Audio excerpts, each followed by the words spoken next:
solo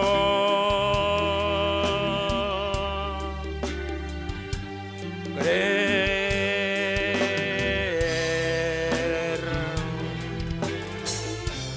solo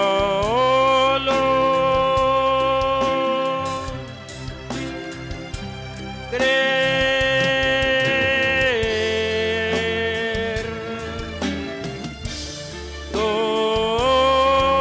todo es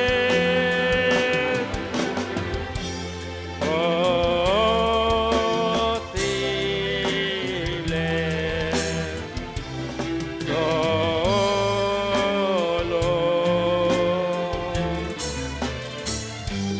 creer.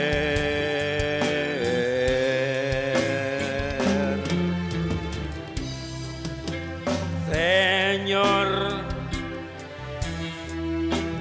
creo en ti. Señor, creo en ti. Todo es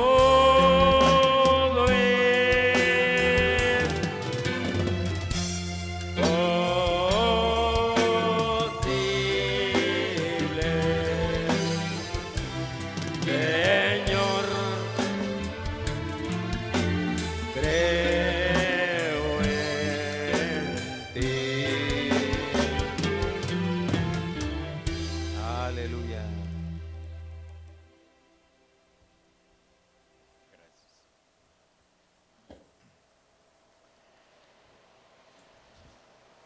Dios les bendiga, hermanos.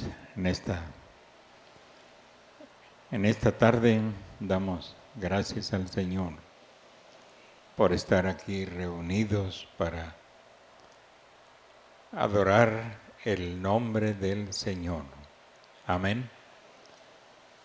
Y como dijo David, para inquirir en su templo. Vamos a leer una escritura. No hemos terminado el propósito sextuple de la visita de Gabriel, del ángel Gabriel a Daniel. Y vamos a, pues creo que no lo terminaremos hoy tampoco, porque yo quiero que oigan todas las palabras que el mensajero habló con relación a este mensaje de las 70 semanas de Daniel. Y lo que hemos visto, pues es una introducción para que cuando veamos las 70 semanas, pues ya nuestros oídos estén instruidos, amén, para tratar de entender este hermoso mensaje del profeta. Pues vamos a proseguir y vamos a leer en Apocalipsis capítulo 19, que es el capítulo que dice el hermano Branham, que a la novia no la volvemos a ver desde el capítulo 3, del final del capítulo 3 de Apocalipsis, cuando ella es llamada. En el rapto no la volvemos a ver hasta en Apocalipsis capítulo 19. Y los demás capítulos, pues del 4 al 18, pues trata con los judíos, con los hebreos. Vamos a leer, o voy a leer Apocalipsis capítulo 19, El hermano Branham usa todo el capítulo, pero vamos a leer del verso 1, Apocalipsis 19, del verso 1 al verso 8, que dice así. Bueno, vamos a leer hasta el verso 9. Dice así: en el nombre del Señor Jesucristo. Después de esto, oí una gran voz de gran multitud en el cielo que decía: Aleluya, salvación y honra y gloria y poder son del Señor Dios nuestro, porque sus juicios son verdaderos y justos, pues ha juzgado a la gran ramera que ha corrompido a la tierra con su fornicación, y ha vengado la sangre de sus siervos de la mano de ella. Otra vez dijeron: Aleluya, y el humo de ella sube por los siglos de los siglos. Y los 24 ancianos y los 4 seres vivientes se postraron en tierra y adoraron a Dios, que estaba sentado en el trono, y decían: Amén, aleluya. Y salió del trono una voz que decía: Alabad a nuestro Dios todos sus siervos, y los que le teméis, así pequeños como grandes. Y oí como la voz de una gran multitud, como el estruendo de muchas aguas, y como la voz de grandes truenos que decía: Aleluya, porque el Señor nuestro Dios Todopoderoso reina. Gocémonos y alegrémonos, y démosle gloria, porque han llegado las bodas del Cordero, y su esposa se ha preparado. Y a ella se le ha concedido que se vista de lino fino, limpio y resplandeciente, porque el lino fino es las acciones justas de los santos. Y el ángel me dijo: escribe: bienaventurados los que son llamados a la cena de las bodas del Cordero. Y me dijo: estas son palabras verdaderas de Dios. Padre, en esta hora estamos en tu presencia, Señor, para darte muchas gracias por habernos permitido en esta tarde poder reunirnos para adorar tu santo nombre, Señor, para dar a ti nuestra adoración, nuestras alabanzas y nuestro servicio a ti. Padre, unge nuestro ser, unge a tu pueblo, Dios, que hablemos con nuestros labios ungidos y oigamos con los oídos ungidos y el corazón ungido, Señor, para entender lo que tú quieres decirnos a nosotros. Padre, nos ponemos en tus manos, en el dulce nombre del Señor Jesucristo. Amén y amén.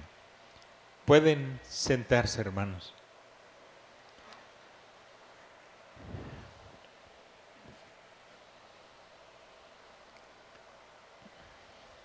Están con nosotros un matrimonio que, discúlpenme, pero yo creo que ningún diácono ni Mike me pasó los nombres de este matrimonio que se reúnen allá con nuestro hermano Shepherd, y no puedo darles los nombres por ese descuido. Y pero sean bienvenidos en el nombre del Señor Jesucristo. Si alguien puede pasármelo una nota rápido, no se me duerman, porque me parece una desatención, pues no hacerlo. Rápido, Isaac. Así le doy sus nombres. Ya tenía días que me había dicho Mike que este matrimonio iba a venir. Y seguiremos entonces con este mensaje que ya estamos para terminar. Los 6 propósitos.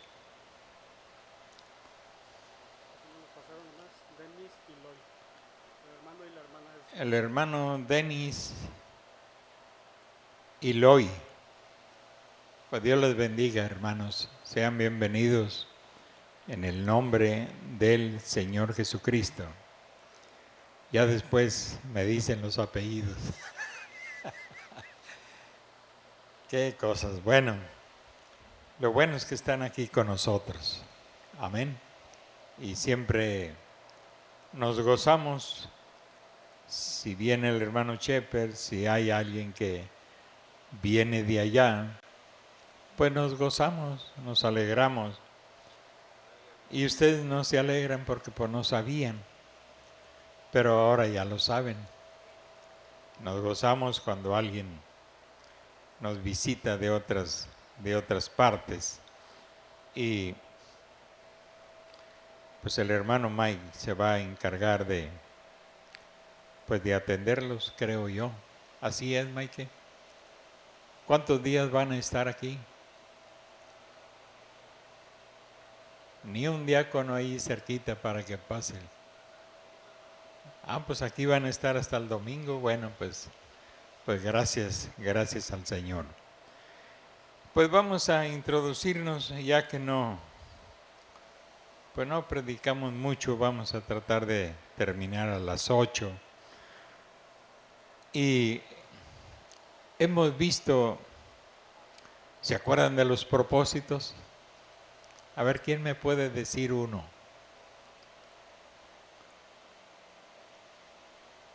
De los 6 propósitos del ángel Gabriel a Daniel. ¿Quién? La expiación de la iniquidad, la prevaricación, la expiación de la iniquidad, sellar la profecía. ¿Y cuál otros más? No es culto de niños, pero es culto de grandes. Fíjense, niños, cómo contestan de rápido. ¿Quién? Para ungir al Santo de los Santos, y nos falta uno, que con eso inicia el milenio, una justicia perdurable. Y esos 6 propósitos son los que vino Gabriel a decirle a Daniel, que dentro de esos 6 propósitos Dios cumpliría lo que Él tiene predestinado en su trato con los hebreos, y que el tiempo que se llevaría en cumplir esos 6 propósitos serían 70 semanas. Y ya vamos a entrar, posiblemente el domingo o el otro domingo, vamos a entrar a eso. Y lo que nos sorprendió, pues a los que les gusta leer la Biblia y les gusta saber, conocer, el último propósito, que era ungir al Santo de los Santos.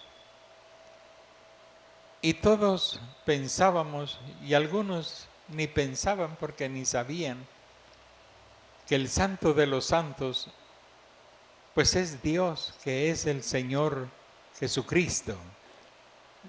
Y eso es cierto, pero en este propósito no se está refiriendo a la persona de Dios, sino que se está refiriendo, según la propia palabra de Dios, se está refiriendo al templo, al tabernáculo que será usado en el milenio. Y no está hablando acerca de ungir a un hombre, porque en todo caso ese hombre sería Jesús. Pero Jesús, Él fue un templo de Dios, que ya fue ungido cuando Él andaba aquí sobre la tierra. Dios lo ungió. Amén. Él es el templo ungido de Dios. Dios habitó en ese templo que vino a través de una nueva creación, puesto que no nació por la intervención del sexo, sino que la persona de Jesús nació por la palabra de Dios, que María creyó, y esa palabra que el ángel Gabriel le dio, ella la creyó, y esa palabra entró al vientre de María para formar en el vientre de María una nueva creación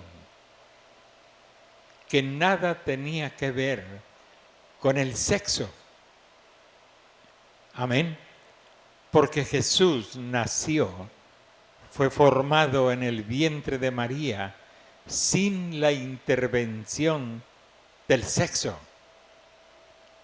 Y la creación a la que pertenecen nuestros cuerpos, pues esa creación adámica, amén, pertenecen a esa creación que fue hecha pues en aquellos 7 días o 6 días, porque el séptimo día Dios reposó de sus obras. Entonces estos cuerpos provienen de aquella creación del principio del mundo, y es una creación maleada, amén, maleada por el pecado. Se corrompió, se autodestruyó al aceptar la manera equivocada de reproducción. Amén. Adán vino sin la intervención del sexo. ¿Se habían dado cuenta? Creo que sí. No hubo intervención de ningún sexo para traer a luz aquel primer Adán. Era una creación original de Dios. Y la mujer llegó a ser un subproducto, porque la mujer fue formada de lo que ya estaba creado. Amén. O sea, que Dios tomó del costado de Adán el material que necesitó para de allí formar una mujer, una compañera para Adán. No es difícil creerlo. Cuando vemos hoy el asunto de la clonación y esas cosas, pues se hace más fácil creer que esta creación humana vino por la mano de Dios que sacó de la costilla de Adán el material que necesitaba para hacerle una compañera idónea. Esa creación se corrompió cuando ellos desobedecieron la palabra y desecharon la reproducción por la palabra de Dios. Ese era el plan de Dios. Reproducción por la palabra de Dios. ¿Cómo quedó encinta María? Por la palabra de Dios. Amén. Por haber creído una palabra de Dios, entonces María quedó encinta del Espíritu Santo. Amén. Ese era el plan original de Dios. Pero la serpiente les ofreció otro plan. Amén. Donde intervendría el sexo y la pasión, la codicia. Pues era, dice la Biblia, que el fruto prohibido era algo agradable a la vista y era codiciable. Ellos entonces optaron, la mujer aceptó el plan de la serpiente, que era reproducción por el sexo. Adán no fue engañado. La Biblia lo dice, que Adán incurrió en desobediencia por retener a su esposa que amaba tanto, a Eva, y aceptó, a través de Eva, aceptó el plan de la serpiente, reproducción por el sexo. Amén. Entonces, así fue como nació Caín y Abel. Uno era el hijo natural, biológico, de la serpiente. Ese era Caín. La Biblia nunca lo ubica en la genealogía de Adán, porque no era hijo de Adán. Sin embargo, Abel sí era hijo de Adán. Amén. La Biblia lo dice, la Biblia lo establece así. Entonces, no vamos a hablar de la simiente de la serpiente, solo quería tocar esos puntos para que sepamos que Cristo es el primogénito de una nueva creación. Amén. La tierra, el campo que Dios escogió para sembrar su palabra y que de allí naciera una nueva creación, un templo santo, que no era otra cosa sino el gran atributo de Dios, bajando de espíritu a carne. Amén. Allí hubo esa gloriosa transición de espíritu a carne, porque la palabra de Dios es espíritu. Y cuando la Virgen María creyó la palabra, ese espíritu de Dios entró en su vientre. La palabra de Dios es la simiente original de Dios. Es la semilla de Dios. Usted tiene que ser la palabra o no es hijo de Dios. Es la genética de Dios. La palabra es la simiente original de Dios. Por eso los hijos de Dios hemos nacido de la palabra y del Espíritu de Dios. Si no se nace así, no pertenece usted a la nueva creación de Dios, donde Jesucristo es el primogénito, el primero de esta nueva creación.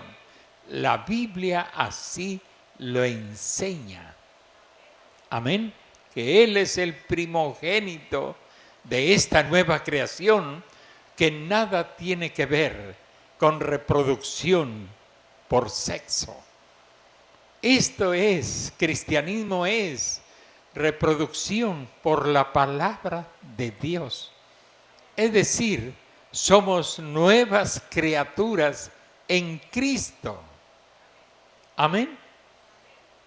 Entonces, Adán y Eva escogieron reproducción por sexo. Eso interrumpió el plan de Dios. Lo interrumpió.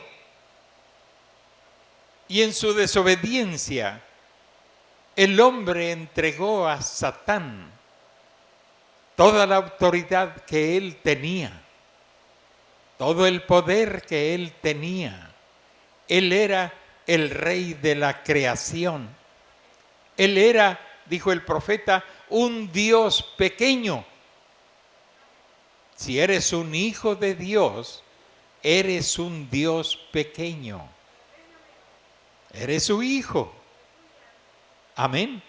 Y ya lo hemos dicho muchas veces, que el perro engendra perros. El gallo engendra pollitos. El gato engendra gatos. Pero cuando Dios engendra dioses pequeños. Amén. No puede ser de otra manera. Es la misma ley de reproducción. Amén. Si Dios va a producir hijos, sus hijos serán dioses pequeños. Dice el profeta, dioses amateur, dioses pequeños. No de la estatura de Él, pero sí con la naturaleza de Él, con la genética de Él, con el carácter de Él, con todas las virtudes de Él como persona en nosotros, porque somos un gene de Dios reproducido aquí en la tierra por la palabra y el Espíritu Santo. Llegamos a ser, dijo el mensajero, Mesías pequeños. Amén. Mesías ungidos pequeños. Entonces, este templo llamado Jesús no podría la Biblia estarse refiriendo a la persona de Jesús, que era la persona de Dios. Era el templo de Dios. Era el cuerpo de Dios. Pablo así lo dice, que Dios, la cabeza de Cristo, como el hombre es cabeza de la mujer y Cristo cabeza de la iglesia. Dios será la cabeza de ese templo, de ese cuerpo. Jesús era el cuerpo visible de Dios, el lugar de la manifestación de Dios. Él era la revelación del Dios invisible. Amén. Él era la revelación del Dios invisible. Por eso Él dijo, el que me ha visto a mí, ha visto al Padre, porque el Padre y yo uno somos. Amén. Como dices, Felipe, muéstranos al Padre. El que me ha visto a mí, dijo, ha visto al Padre. Entonces, el ungimiento del Santo de los Santos, como le dijo Gabriel a Daniel, no era la persona de Jesús, porque Jesús, dice la Biblia, que fue ungido por el Espíritu Santo y anduvo haciendo muchos bienes y muchos milagros y muchas sanidades y muchas liberaciones, y Él sigue haciendo lo mismo hoy. Ese templo no necesita volver a ser ungido. Como el templo de Moisés, solo recibió una vez la unción cuando Moisés levantó el tabernáculo según el modelo que él había visto en los cielos. Así lo hizo en la tierra. Y después le fue ordenado a Moisés que ungiera el templo y todos los utensilios del templo. Y Moisés lo hizo así. Ungió las paredes, ungió las cortinas, ungió el lugar santo, el lugar santísimo, la mesa de los panes de la proposición, los candelabros donde estaban las 7 lámparas, todo eso fue ungido. El altar del sacrificio, la fuente donde era lavado el sacrificio, todo eso fue ungido, y por fin fue ungido Aarón y sus hijos, que eran los que iban a ministrar. Amén. Ese templo jamás, hasta el día de hoy, aunque sean sus cimientos, jamás necesitó de otra unción. Amén.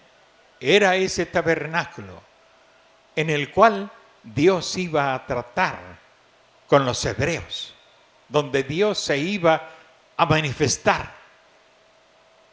Y ya había sido ungido por Moisés.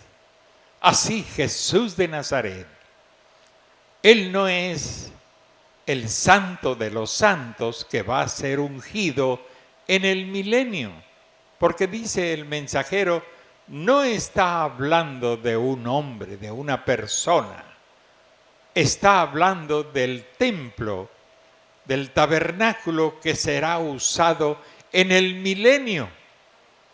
Y en el milenio, según lo dice, ya lo leímos, pero no recuerdo si fue el profeta Isaías o Jeremías, el que dijo que en el milenio los hebreos ni siquiera se iban a acordar del arca del pacto. Así lo leímos, así está escrito.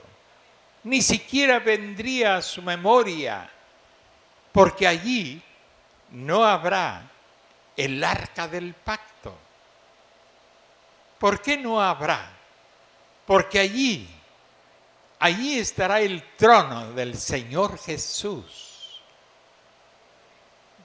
Ya no estará el arca, estará ese gran Dios que ellos han adorado y que nosotros hemos adorado, cuando menos por 2 milenios. Amén. Él estará sentado allí, no solamente en el templo, sino en la santa ciudad. Pero el lugar santo que será ungido, el santo de los santos, es el tabernáculo que será usado en el milenio. Amén. En el milenio. Bueno, hemos hablado muchas cosas acerca del milenio. Pero esa es una de las cosas grandiosas. Entonces, volviendo, ya les di un pequeño resumen de ese gran bosquejo de los 6 propósitos del ángel Gabriel a Daniel, lo que él vino a decirle, todo lo que Dios iba a hacer con Israel, y lo haría en un tiempo de 70 semanas, del cual solamente nos faltan 3 años y medio. Pero aquella cuenta dejó de contar cuando Jesús fue crucificado. Amén. Cuando fue crucificado y Él se levantó de entre los muertos, ratificando así que Él era el sacrificio por los pecados de todo el mundo, porque Él murió por todo el mundo. Amén. Por eso dijo el apóstol Juan, hijitos míos, estas cosas os escribo para que no pequéis.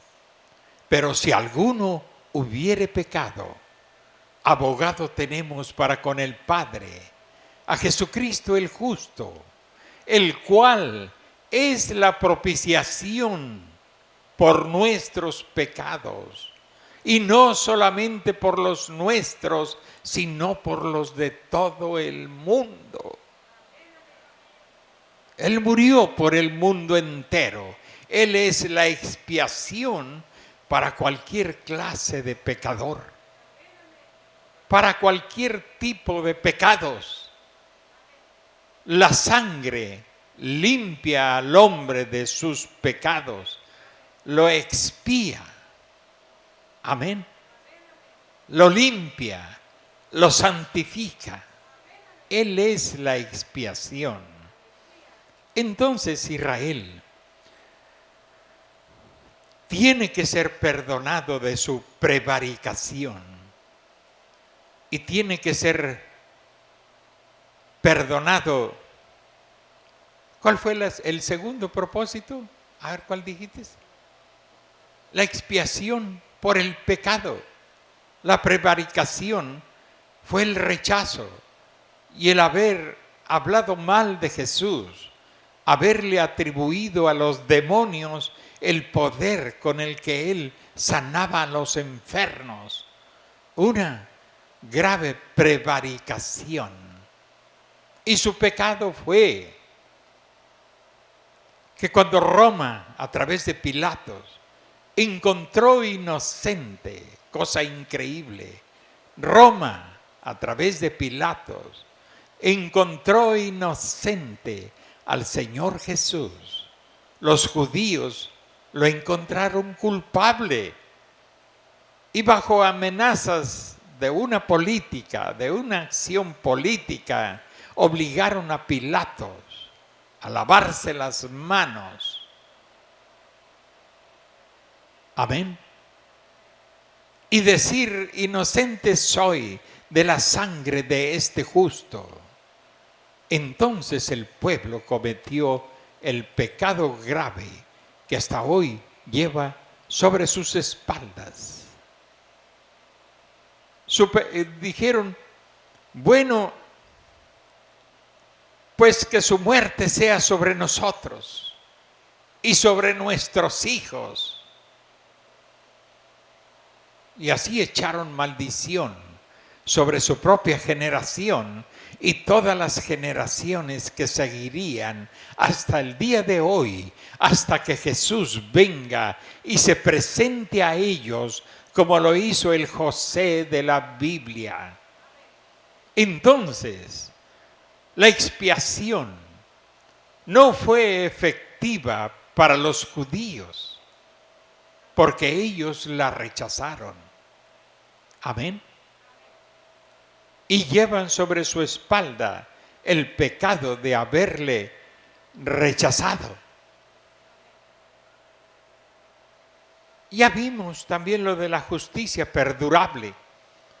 Cuando el diablo sea atado y echado en prisiones de oscuridad, entonces el milenio será implantado sobre la tierra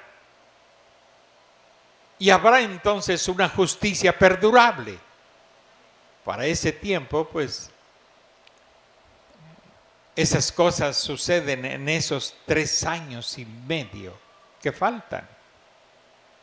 Amén. Pasarán muchas cosas y muchas profecías serán cumplidas en esos 3 años y medio. Entonces, cuando Jesús se haga presente a los judíos y ellos lo reconozcan como su Mesías, hasta entonces la expiación se hará efectiva. Por eso Gabriel dijo que cuando ese Mesías viniera y ellos lo reconocieran, el Mesías los libraría de su prevaricación, de su pecado. Les daría justicia perdurable y ungiría al santo de los santos. Amén. Y la profecía de eso estuvo sellada hasta. Ese es un tiempo. Estaría sellada hasta los tiempos del fin. Allí se entrelaza, como dice el hermano Branham, sería en la 7ª edad de la iglesia, cuando todos los misterios de Dios serían dados a conocer y serían revelados por el 7º ángel, el 7º mensajero, el mensajero a la edad de la iglesia de Laodicea. Amén. Ahí sería dado a conocer, ahí serían abiertos los misterios, incluyendo aquello que fue sellado en los tiempos de Gabriel y su trato con Daniel. Nadie podía conocer las 70 semanas de Daniel hasta que un profeta vino. Amén. Porque lo que un profeta antiguo escribió no puede ser descifrado sino por otro profeta que Dios haya escogido para eso, y nadie más podrá hacerlo. Ni teólogos, ni doctores en divinidad, ni escuelas bíblicas. Tenía que ser un profeta. Y en este caso fue un profeta prometido en la propia Biblia, que vendría en la 7ª edad de la iglesia, y que cuando él empezara a tocar la trompeta, o sea, a dar su mensaje, los misterios de Dios serían consumados, como él lo anunció a sus siervos los profetas. Amén. No hay duda, no hay lugar a dudas para saber que este último mensajero fue el mensajero prometido por Dios para venir en el tiempo del fin y descifrar tantos misterios de la Biblia. La misma Biblia es un misterio hasta que un profeta abre las Escrituras. Entonces deja de ser un misterio para llegar a ser la palabra revelada de Dios. Amén. Hermano, esto es maravilloso. Esto es glorioso. Que se nos haya dado todo en esta última edad de la iglesia. Amén. Entonces, miren nomás, nos faltan 15 minutos, pero tenía que dar un repaso. No estuve el domingo y pues tenía que dar un repaso. Si no vinieron todos, pues no es culpa mía. Quizás algunos no pueden venir y yo considero esas cosas. Pero ya Dios, de alguna manera, porque esto es importante, todas estas cosas son importantes para que todo predicador las conozca y las entienda. Amén. No solamente las lea, sino que las entienda. Entonces, y claro, pues la iglesia del Señor también, para saber qué tiempo estamos viviendo. Amén. ¿Qué tan tarde es para arrepentirse o para restaurarse o para volverse a Dios? ¿Hay tiempo para hacerlo? Yo francamente ya no lo sé. Pero mientras la novia esté aquí, creo que hay tiempo. Amén. Porque muchos querrán entrar, dijo Jesús, y no podrán. Pasarán 20, 30 años en la iglesia queriendo entrar, y están sentados aquí adentro, pero estamos hablando del cuerpo místico de Cristo, queriendo entrar y no poder hacerlo. Y otros nomás llegan y entran. Es una paradoja. Amén. Pero es la verdad. Pues es la palabra de Dios. Entonces, ¿qué tan tarde es? Pues no lo sé. Solo sé que nuestro sol declina. Amén. Que el tiempo declina. Después de esa gran tribulación, pues todavía queda un milenio, pero no de oportunidad para los que hoy están sentados aquí. Su oportunidad para usted es ahora. Amén. Es hoy cuando su corazón debe dar una respuesta positiva a Dios y su corazón debe venir a Él con una rendición total de servicio, de amor a Jesucristo, por las cosas que Él hizo por nosotros y que está haciendo todos los días por nosotros, por lo que Él hizo. Dice un himno, jamás olvidaré lo que Él hizo por mí.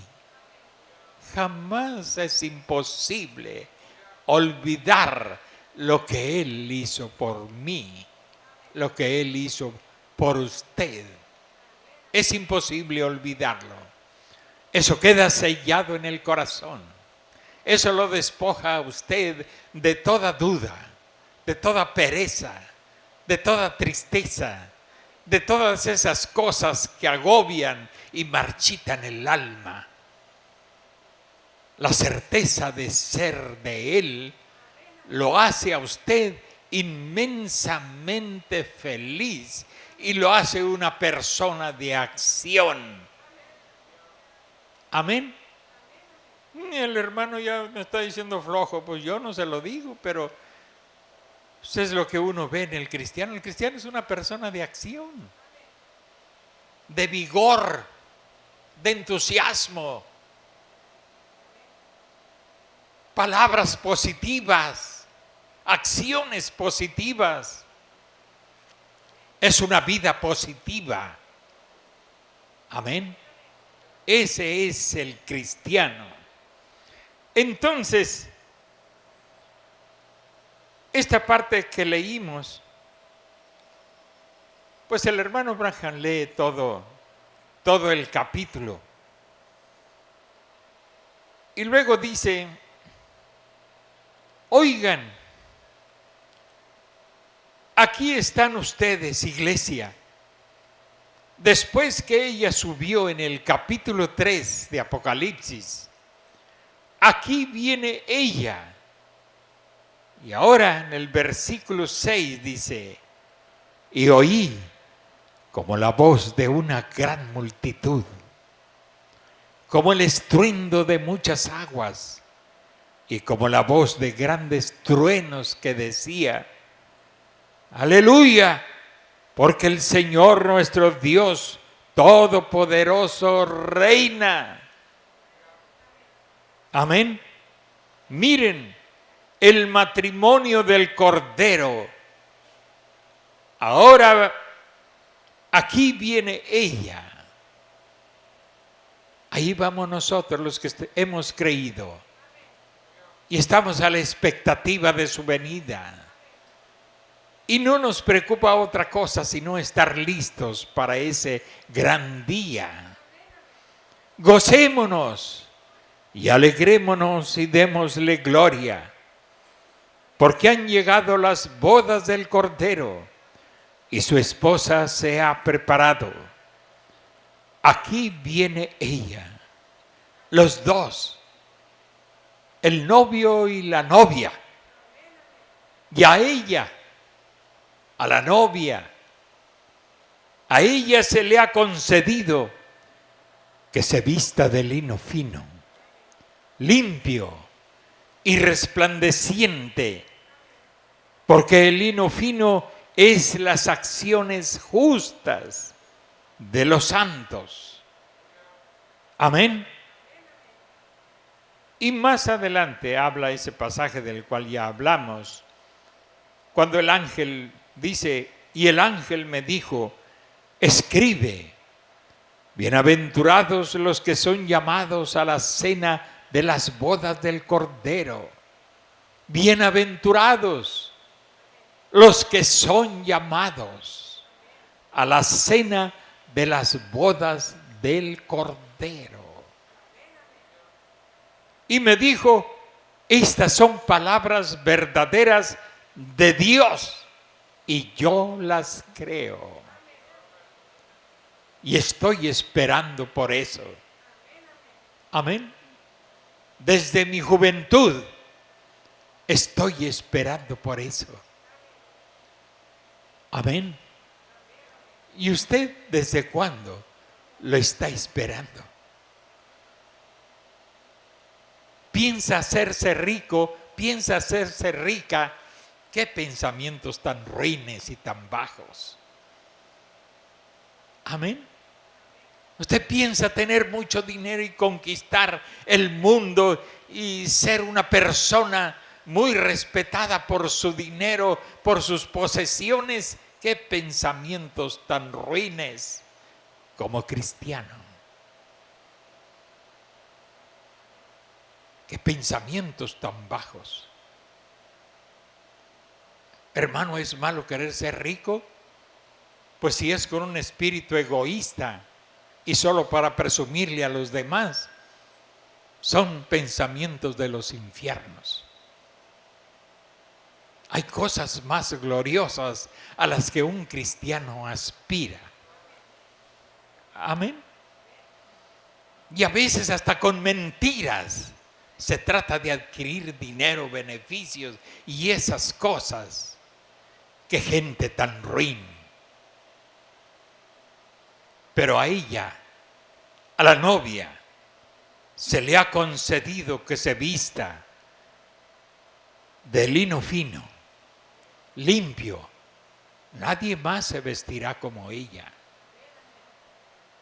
Y resplandeciente, porque el lino fino es las acciones justas de los santos.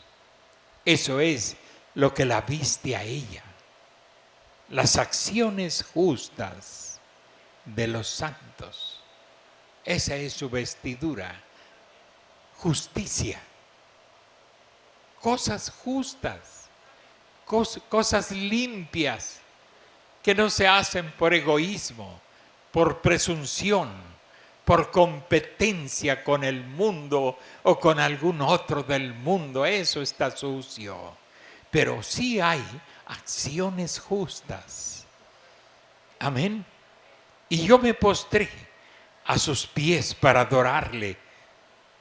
Y él me dijo: mira, no lo hagas. Yo soy consiervo tuyo y de tus hermanos que retienen el testimonio de Jesús. Adora a Dios, porque el testimonio de Jesús es el espíritu de la profecía. Entonces vi el cielo abierto. Amén. Vi el cielo abierto.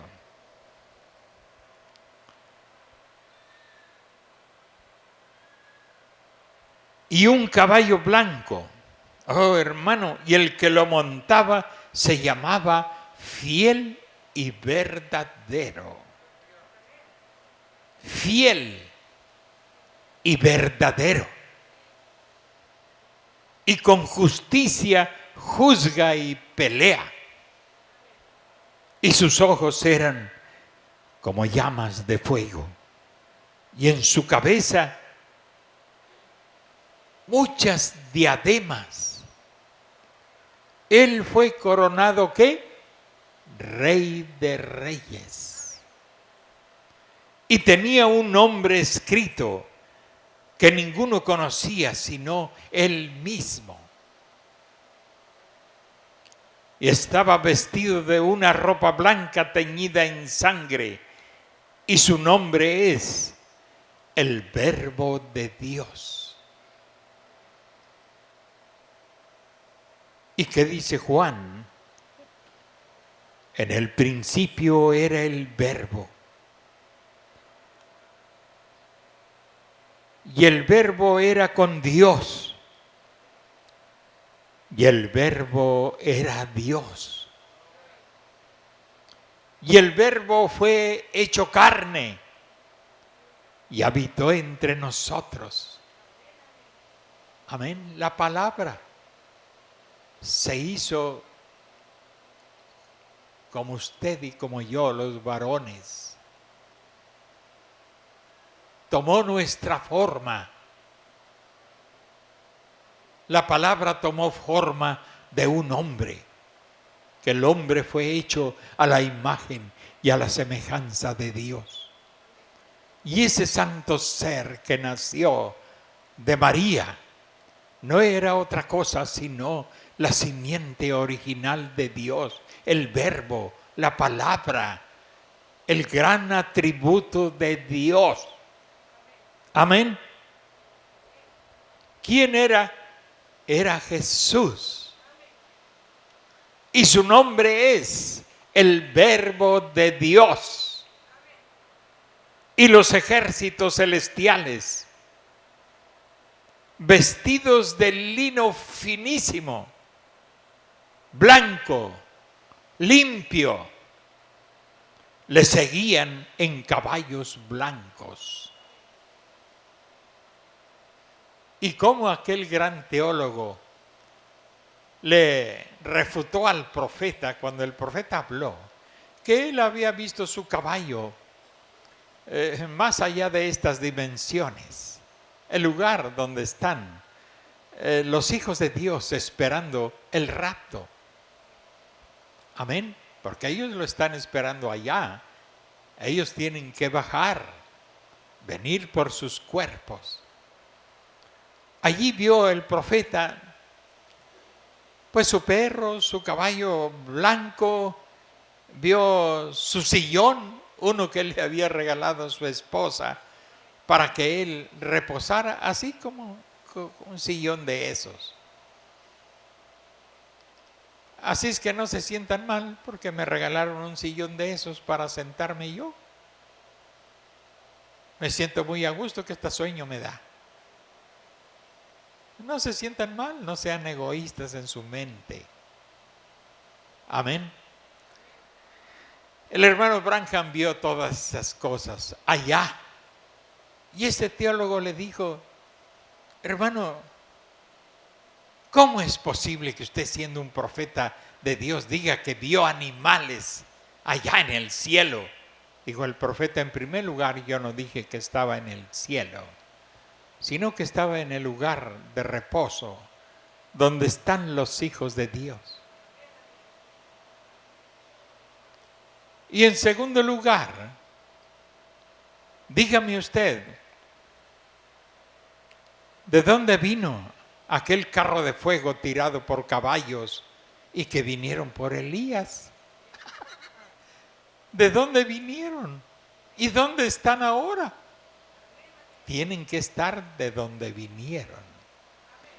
Y lo que dice la Biblia, que cuando Él venga en un caballo blanco, vendrán ejércitos celestiales también, que le seguirán en caballos blancos.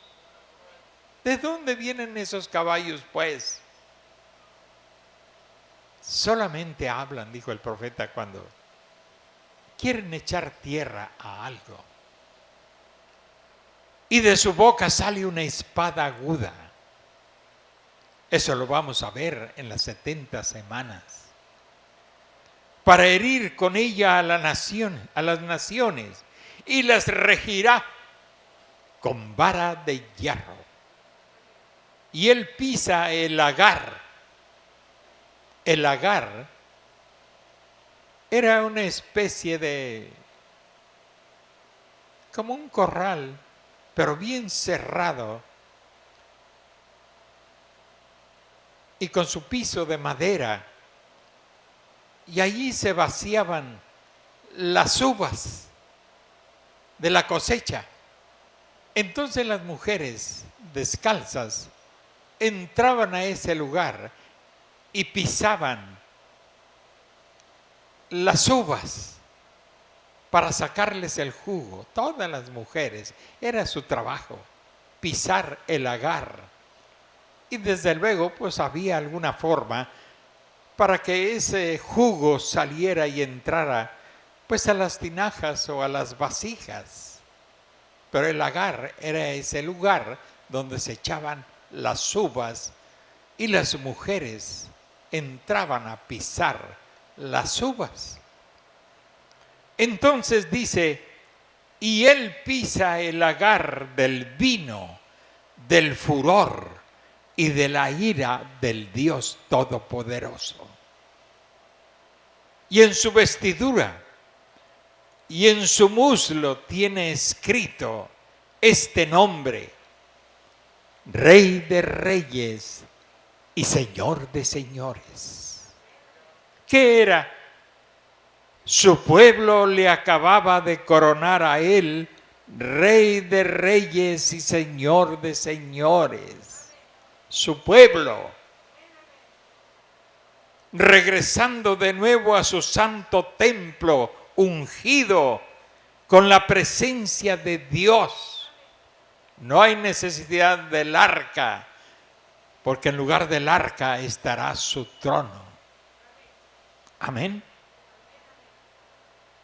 Templo ungido con la presencia de Dios para vivir y reinar durante el milenio con su iglesia. Con su iglesia. Amén. La aparición con el Rey poderoso para ocupar ella el lugar a su lado. El nuevo templo real ungido. Pongan mucha atención. El templo, el tabernáculo, que es el santo de los santos, que será ungido en el milenio, no es el mismo que va a ser restaurado en parte en la gran tribulación. Solamente les advierto eso para que cuando pasemos por las 70 semanas no vayan a confundir. Ahora, el propósito sextuple de Apocalipsis 6:1 hasta Apocalipsis 19:21 es cumplido. Amén. ¿Sí lo entendieron? Dice el hermano Branham aquí: mucho me temo que la iglesia no esté entendiendo nada, dice.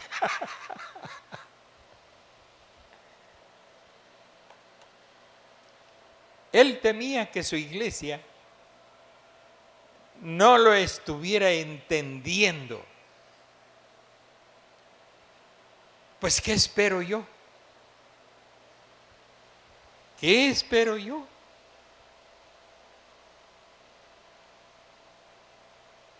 Que algo se les quede, que algo positivo se vaya en sus corazones, cuando menos el deseo, el anhelo de perseverar hasta el tiempo del fin, y que lo que no entendamos lo entenderemos después, y si no lo entendemos todo, sí lo creemos todo.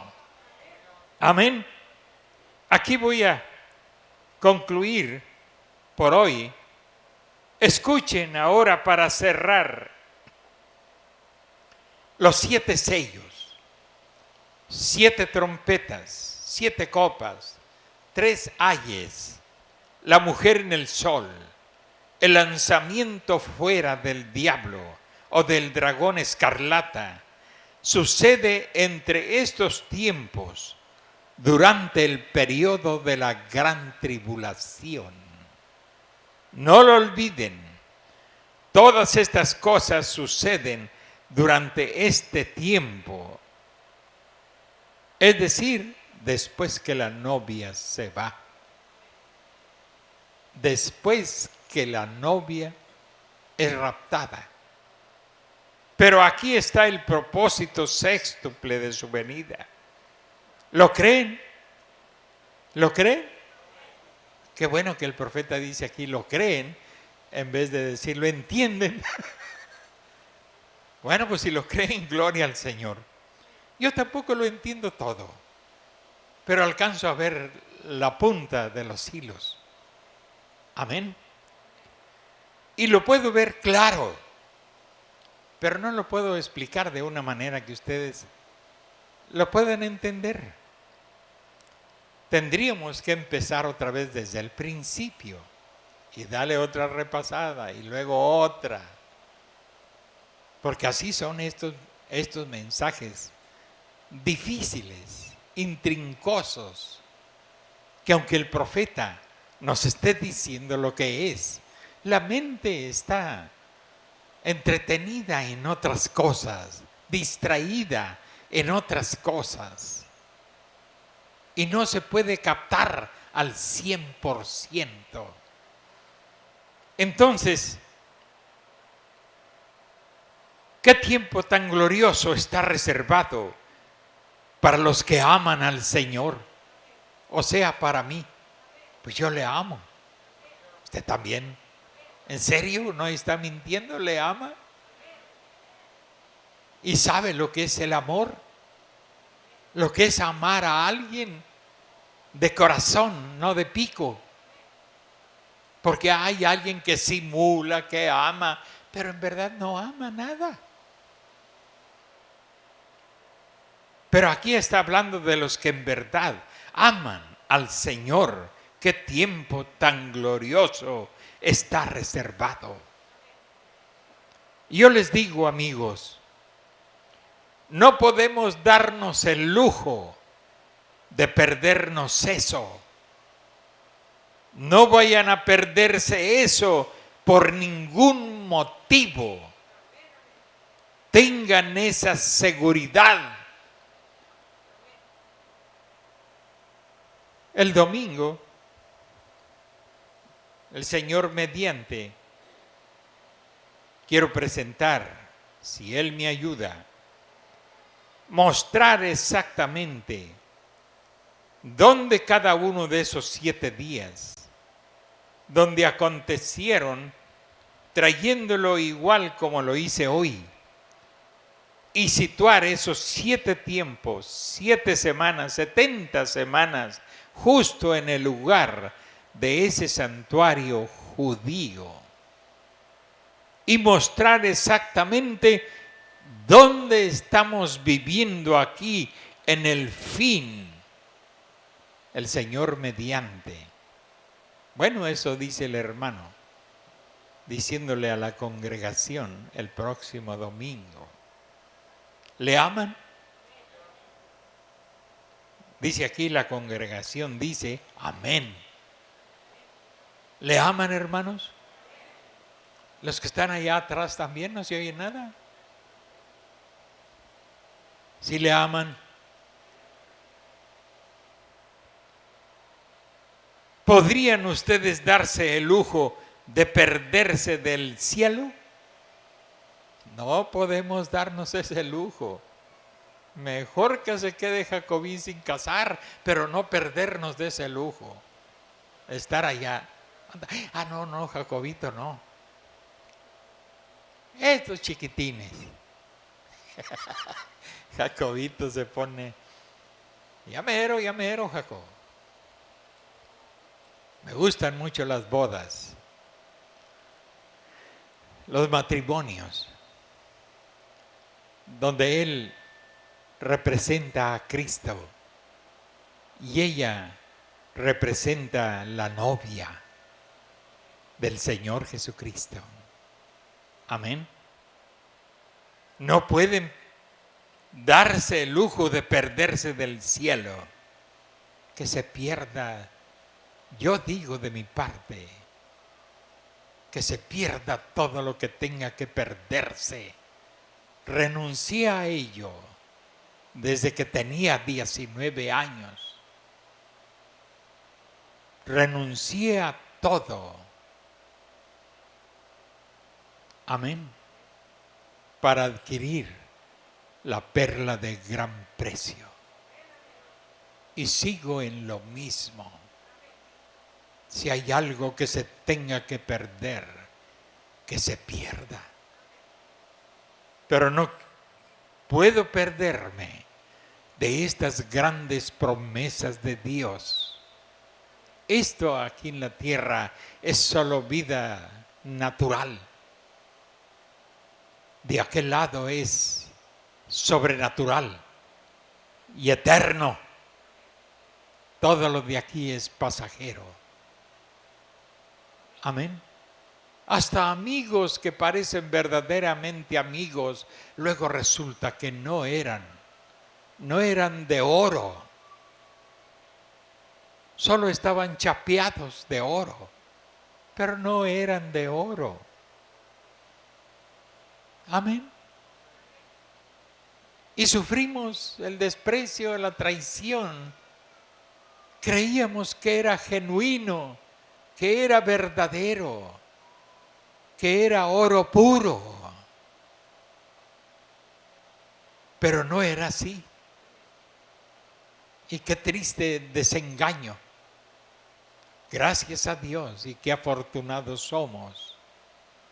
Tener a nuestro lado el fiel amigo, Jesucristo. Amén. ¿Podrían ustedes darse el lujo de perderse del cielo?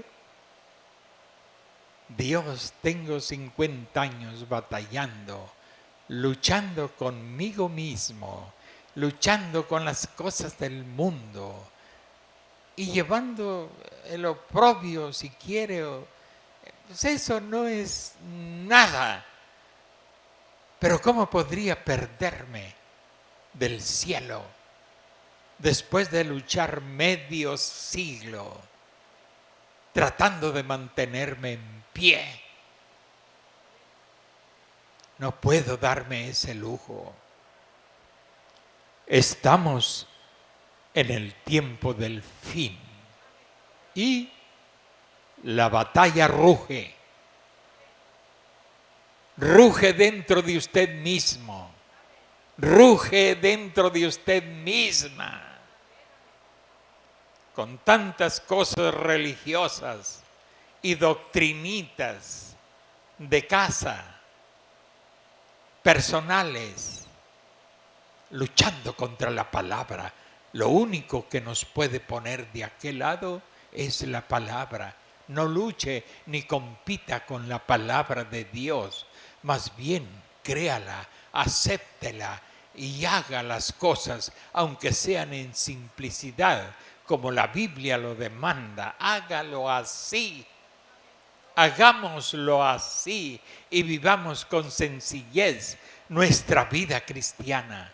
con humildad en el corazón y con pensamientos positivos para nosotros y para todos los que nos rodean. Pisoteemos el egoísmo, pisoteemos la tacañería y aprendamos a llevar las cargas los unos de los otros. Desnudo nací, dijo Pablo, y sin duda nada me llevaré. Nada, absolutamente. Nada. Ahorita usted se pelea hasta por lo que tiene guardado. No seamos tontos. Ni usted ni yo nos vamos a llevar nada de eso. Ni usted ni yo. Amén. No trajimos nada, nacimos desnudos. Y ya por misericordia, alguien nos va a vestir y nos va a encerrar en un cajón. Y yo no sé si oiremos los terronazos cuando caen encima del cajón. Pero lo cierto, no podemos llevarnos nada. Oye, mijito, sácame lo que tengo en el banco y me lo eches aquí en el cajón. Pues ya no hay tiempo de decir esas cosas. No, qué cajón y qué tu nariz, dice el huerco, la huerca, o el hijo, la hija. Pues de todas maneras no se va a llevar nada. Qué tristeza para esas personas. Pero yo renuncié a eso desde el principio. Y no quiero ser rico. No deseo serlo. Amén.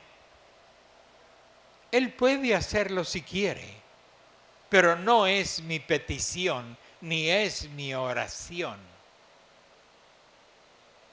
Nunca lo ha sido. Que Él me haga rico y me llene de los placeres del mundo o las comodidades del mundo, nunca ha sido esa mi oración.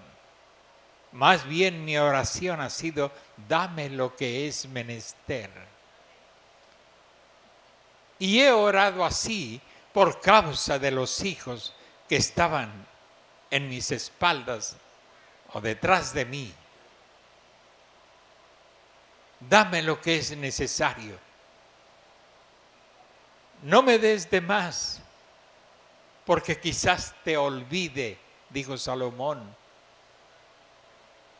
Pero no me des escaso, porque a lo mejor me convierto en un rata y agarro lo que no es mío. ¿Sí? No le hace que usted sea cristiano.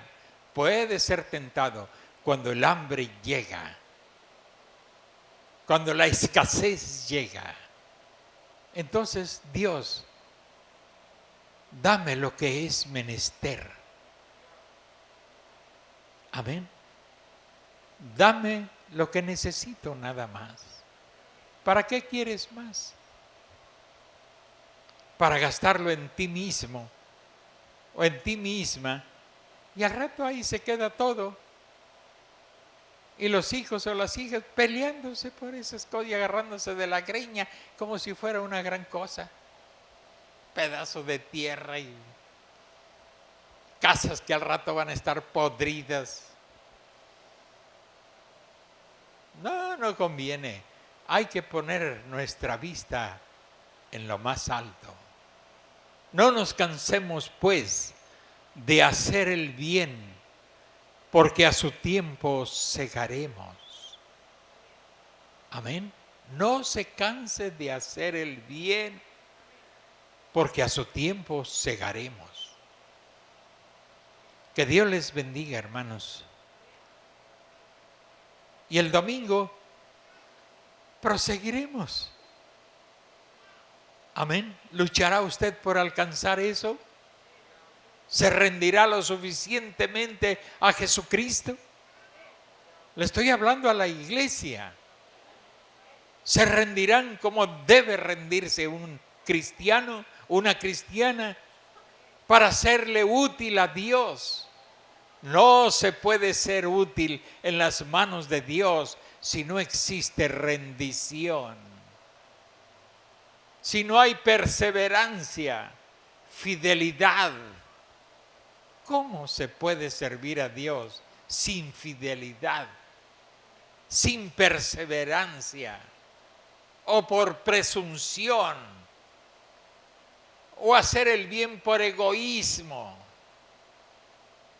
por exhibicionista? No, no lo haga así, hágalo por rendición, porque usted está rendido por toda su vida hasta que Jesús lo llame. Esa es la rendición que quiero que permanezca en mí. Amén. No quiero ser visto por los hombres, ni alabado por los hombres. Solo quiero hacer lo que Él dijo que yo como cristiano hiciera. Y lo haré cada vez que tenga la oportunidad de hacerlo. Amén. Póngase de pie, hermano. Dios les bendiga. Y el domingo, pues aquí estaremos. Mañana, los que gusten venir a la oración, de 8 a 9 de la mañana, pues aquí estaremos con la ayuda del Señor. Y el domingo, pues a las 9:30 entramos y a las 10 principiamos. Que el Señor les bendiga en el nombre de Jesucristo.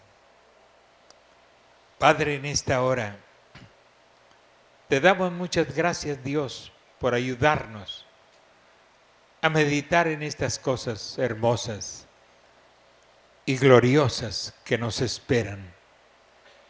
Y que este corazón trajinado está ansioso por poseer, por vivir cada una de tus promesas, Dios. Bendice a tu pueblo en sus almas y en sus espíritus, que se produzca un cambio real y genuino, donde ellos puedan palpar la dimensión de la nueva creación en Cristo, que puedan vivir con sus mentes de acuerdo a la dimensión de tu palabra, Señor. Muchas gracias, Dios. Despídenos en paz de este lugar. Que tu presencia vaya en cada vida y en cada corazón. Enternece nuestras vidas y enternece nuestros corazones. Concédenos ser de bendición para los demás. Que no seamos un fraude cristiano o un fraude camuflajeado de cristianismo. Guárdanos y líbranos de esas cosas. Permítenos vivir como nuevas criaturas que te aman y te sirven de corazón hasta que el último aliento salga de nosotros. Gracias, Dios. Cuando vayamos a nuestros hogares, llévanos con felicidad. Protégenos en el trayecto del camino. Bendice a nuestros hermanos, este matrimonio que está entre nosotros. Bendícelos también, Señor. Llena de bendición sus almas y sus espíritus. Padre, nos encomendamos a ti al salir de este lugar, en el nombre del Señor Jesucristo. Amén. y amén.